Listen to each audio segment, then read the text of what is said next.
Hi guys, welcome back to the Wonky Workshop. Something slightly different for you today. I've got my Fender Acoustic guitar that I've had for many years, and it's in need of some TLC. There's a few bits I want to repair on it, so let's get cracking and let's see what we can do. So if we look up from the base of the guitar up to the bridge and then all the way up to the neck, you can't necessarily notice very much wrong at the moment, but there is a common problem that happens with acoustics over the years, particularly if they stay strung for too long. If I put this straight edge on there, you can see I've got a nice big gap under either side, and this is basically where it's done what's called bellying up, where the tension from the strings is pulling on the bridge and lifting this piece of the thin top up towards it. I'm not going to try and necessarily fix that problem because that's some quite major work, but what I am going to try and fix we will see in the next image. So if we look here at the base of the bridge, you can see there's this gap. It's probably a piece of paper, maybe 2 pieces of paper thick. Well, that's where the bridge itself is actually lifting away from this top here. Now this has been like this for a few years. I'm not worried about it flying off or something like that all of a sudden at the moment, but obviously this has put it under a lot of tension and strain, so I want to fix this. But the problem being is that if you want to fix it, you can't just take the strings off and then fill the hole, because the hole will close to a certain extent when it's not under tension. So there's a few stages that I'm going to go through to look at this. But before we fix this problem, I'm going to show you another issue I've got with it that I want to have a look at. So as I said before, I've had this guitar for a number of years, actually about 20 years, which is embarrassing because I still can't play really. That's due to a lack of practice on my behalf. But there's quite a bit of history to it for myself, in that when I did actually first get it, I was doing a lot of practicing and I was actually felt like I was getting somewhere.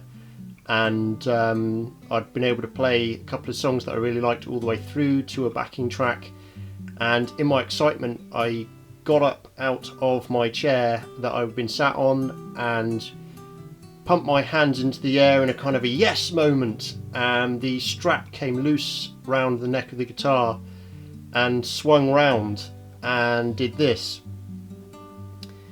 It chipped here, several scratches there, and this big chunk out of the edge here, and actually knocked this fret completely out. And to this day, if I play any tune, I get an awful lot of fret buzz here, not surprisingly, because this fret isn't seated properly. Now, fixing these, I'm probably not going to do. They don't actually hamper my playing, and they're kind of a history of the guitar and a reminder to me. And I also don't have the patience or the equipment to build up the layers of lacquer there. It's more of a reminder to me of a time, so it's not necessary. But this is annoying, and this does affect my playing. I can feel it as I'm sort of sliding and I'm trying to change, and it does put me off from practicing and playing this guitar. So I am going to take the frets out, take the strings off, and I will reseat this fret, and I will also repair this patch here a little bit, most probably with some milliput, some epoxy putty, and we'll see how well that works. So the first thing I'm going to do is fix this back down, glue it back down. So I've masked it off. I've used masking tape.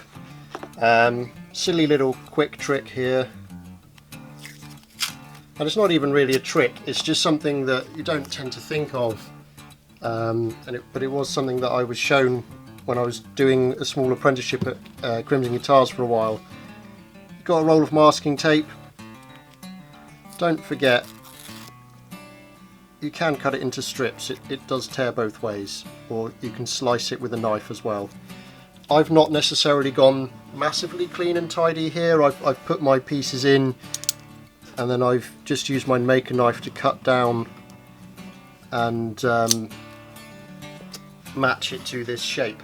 So really simple, not even a trick at all really, but just to cover that area so no excess glue is going to end up on the finish. although the more I look at the front of this guitar and I see the dings and scrapes on it, it wouldn't make a massive difference, but it's just having a bit of care for the guitar. So gluing it down then, what am I going to use? Well, I'm actually going to use this product. So this is Veritas Chair Doctor. Low viscosity glue. It's basically a super glue. So why am I using this rather than a standard low viscosity super glue? It's because Veritas themselves have actually provided with this pack a syringe with 2 different size tips on there, which can get really small right into the tiny cracks. So you're not trying to use a 3 or 4 mil size nozzle and over squirting, and just the glue's not going where it should be going. So just a quick little tip for you there guys. I went to fill this, trying to suck that much glue up through the tiny nozzle there was never going to happen, so I've actually took the nozzle off, put this inside the head of the bottle, sucked up this small amount here. Now as you can see it's dripping out. This isn't actually super glue, because if, as you read on the bottle, it tells you it will take up to an hour, or at least an hour, to cure to begin with. So what I'm going to do is I'm going to fill the gap, release the tension on the strings, wipe away any splooge, and then we will go from there.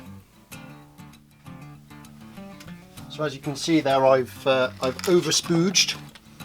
And what I'm going to try and do now is I'm going to release the tension of the strings gradually, and then once I've done that I'll wipe away any excess, and worst case scenario I will restring it with the strings currently still on it.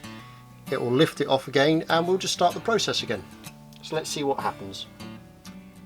So the glue's not dried yet, but I've taken the masking tape off because I thought this might happen. Some of it has gone underneath the masking tape out on the sides here, so I'm just going to, just with a damp cloth, just wipe that excess off while I still can, rather than having to scrape it.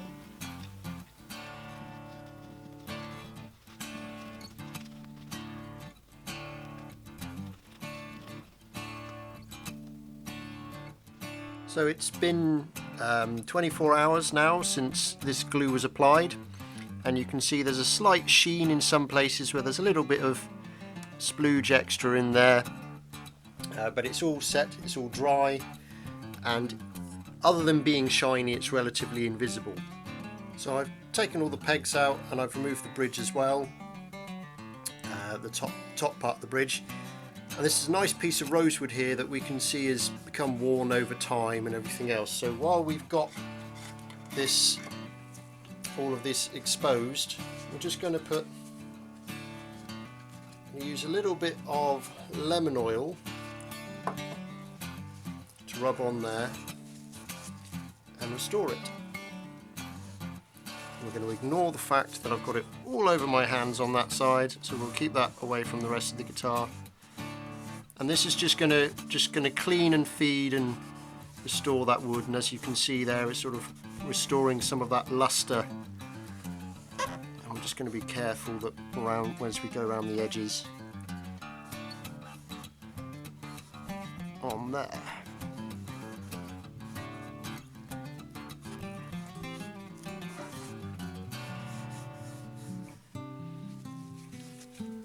So we're on to the repair now of this chip out on the edge of the fretboard in the side of the binding here.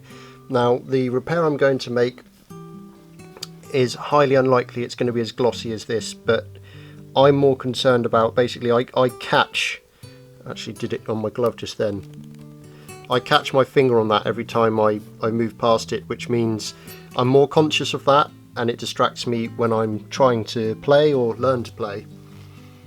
I do also have a little bit of movement on the fret there, so what I'm going to try to do is use a product to fill that space and clamp that into it and let it dry, and then sand it back to match there.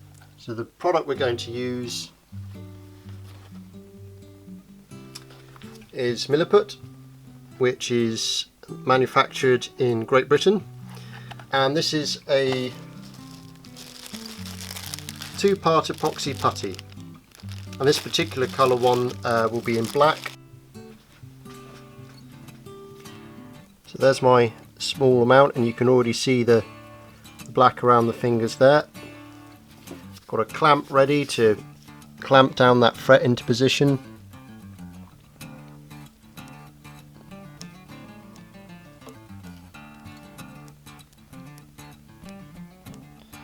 Obviously what I don't want to do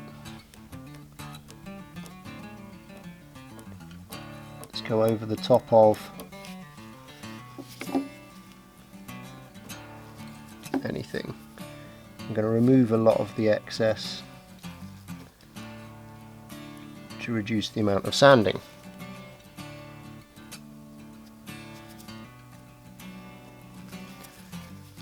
It stays workable for quite a while, so you haven't got to worry about rushing it. I'm not sure about expansion or contraction issues, so I'm just going to put a clamp on there. So I've actually left this to dry overnight, and let's see what happens now. I can take the clamp off, which is a good sign.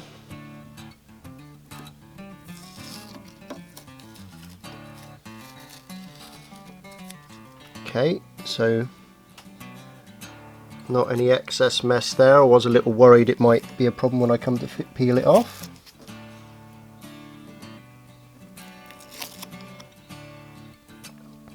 So this is slightly raised now, which is fine because I'll have to sand it very gently to fit. Though interestingly, look, the fret, I don't know if you can see that there, the fret didn't stick in with that, so that is still loose, but that's fine. I can glue that in place. If I just turn that round, just so you can see. So there was a whole chunk of wood missing here as well, and I can just nip that down a little bit. So I've used chair doctor glue again on this fret and left it clamped in place overnight.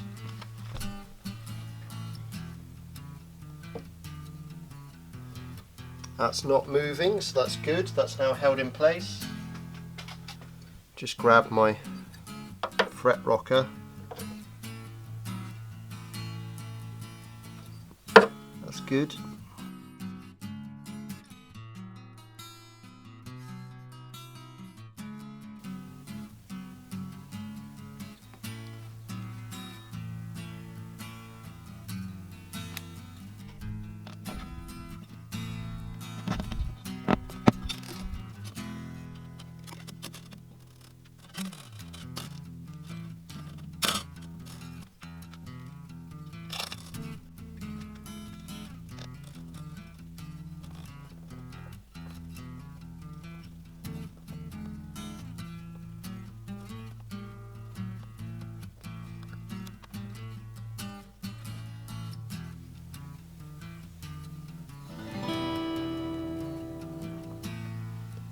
So we're restrung, we've done our first tuning, but the strings will stretch a bit over time, as is always the case.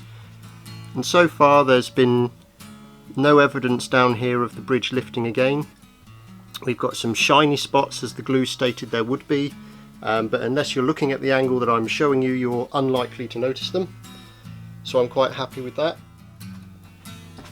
So this is the repair here. Quite subtle unless you're looking for it. And if we look to the side, obviously that's the other fault that I'm going to have to fix it at some point in the future, but this is the one that was hindering me. And other than the fact it's not as shiny as the rest of the binding here, it blends in quite well. Very slight feel as you move along, but that just serves as a minor reminder compared to how sharp it was with that chunk missing. So all in all, quite happy with that.